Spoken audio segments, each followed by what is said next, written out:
What's up everyone, Steve here again from RC Tanks and Trucks 24/7. If you're new to the channel, please consider subscribing to see some cool stuff just like this. Now what we have here is a Whippet engine.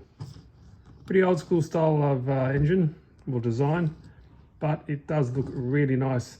And I must admit, the quality and the fit and finish of this particular engine is probably some of the best I've ever seen. Now it might look a little bit different than your conventional engine, but this one is actually water cooled. So you have your inlet and outlet here on the front, as you can see. So you need to put up a little water pump and a radiator for this. And unfortunately in this video, I can't get it running because I'm still waiting on those parts, but we'll get to that in another video. So your water inlet and outlet decorated in this nice kind of olive drab or green color, which I really like. And this is a gasoline engine. So it's, I think, 92 and above, and you mix a bit of like premix 15 to 20% two-stroke oil in there. But the good thing about it, it does have its own oil for the lower end. So you use, I think, 5W20 or 5W30 or 5W40, whatever, and you pour it down there. So it does have its own oil system for the bottom end, which is really, really good. You just need to add 15 to 20% oil in with your unleaded fuel, and that's it. So if we continue going around, you can see it's got a spark plug because it is mechanically ignition or CDI, high voltage module, which you need to get. I'll show that in a second, but we have a look at the top end there. Musa FL1 10cc engine, really nice. A lot of head bolts there, 1 2 3 4 5 6 7 holding that down, gasket up there. But as you can see, like this thing weighs a lot. I think it's like 1.1 kilos or something like that. So it's fairly heavy, 10cc. It has a bore of 25 millimeters and a stroke of 19 millimeters.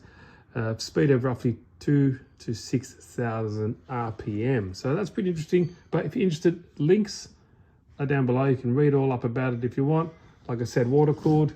Inlet and outlets are here, so you obviously need a water pump, like I said before.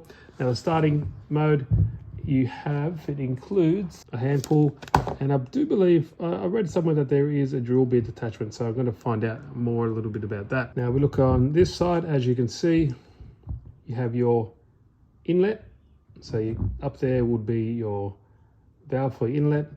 You're going to attach your carburetor there, and this is your exhaust valve where you attach your exhaust, and I'll show those accessories in a minute. You have a little breather vent here. This is your ignition here, so you can adjust that there. And where you get your CDI box, these little points here, there's another one over there, you kind of solder those to that, and that's where it gets your ignition from. But I'll look into that in a little bit later. I'll do another video where that is all kind of set up on a little test bench, and with the ignition and water pump and radiator, and I'll get that all sorted out. And underneath here, obviously if you take that out, you'll see your crankcase, connecting rod, all that kind of good stuff. But what I like about it, all Allen head bolts. Now you get starter, your pulley, with it, your exhaust, a really nice carburetor. Look at the quality on that.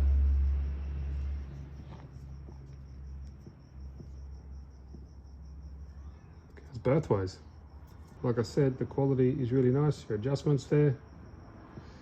Fuel's going to go in there, and you can adjust it just here. But I won't touch that as yet. I'll leave it all stock. Inlet and outlet for your water pump or your water attachments just here. And here we have gaskets.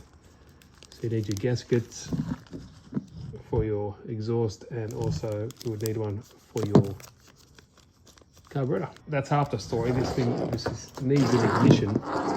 Now, like I said, all this is in the links down below. Go check it out. So this is a CDI, so it's got a voltage range of 6 volt to 14.4, and they just recommend using a 2-cell LiPo to ignite it all. So see, that goes on your spark plug.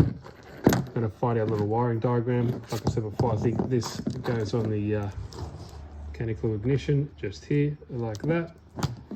Attaches it to a battery, and that should be it. I think this is void. We don't need this, but I just got to double check. And that's it. because one plugs into the battery and to give it power. Right, at least in this video we can attach the exhaust and the outlets for the water pump and also the carburetor. Now you get gaskets here, so you've got this gasket here and then this nice kind of metal plate as well. So these you've got to kind of feed through here first. So it's like that, feed it through. It kind of sits up just like this. And obviously you're going to screw that down like that. Now you notice in the kit you have 2 longer screws and 1 shorter one. Now that shorter one's going to go here, and the longer, or the 2 of them are going to go here, because it has to actually screw through the other gasket that you need to put on here for the carby, and obviously for that distance there that's going to go right there. So let me put all that on. It's a bit hard in front of the camera, but that's how it is. Pretty simple. There we go there, all nice and secured. So you got your exhaust, you got your carby. So like I said before, shorter screw goes here and the longer 2 goes here to a chat. Obviously got to make up the difference. But there we go, that's all done. So next we're going to put the little inlet and outlet tubes on just here. Now you've noticed, so outlet is at the bottom, inlet is up the top. Now the inlet uses, it's going to be using 2 O-rings. So you can see it's got a recess on here. This outlet doesn't, but obviously on each of these brass fittings they do. So one's going to go in each of these, and obviously that's why there's 3. The third one's going to go up there. So it's kind of weird. It's got one there. Not too sure why, but we'll put those on, and that'll be it for the accessories. And it's just waiting for the water pump and the radiator and all that kind of cool stuff. There we go. Inlet and outlet for the water pump is all done, and that's it. It's ready to go. Now on the ignition here you can see, I didn't say before, but you can see there's a black terminal. So it's obviously, that's what I think it's for, negative, just to make it easier. So negative, that's where you solder in the negative, and the positive for your igniter. And I do believe maybe these are just extras in case these weren't on, but that's it. Pretty sure it's ready to go. Fuel's going to go here. We're going to put in our, what was it, 5W30 or 40 in there, so it's got its own separate oil for the lower end.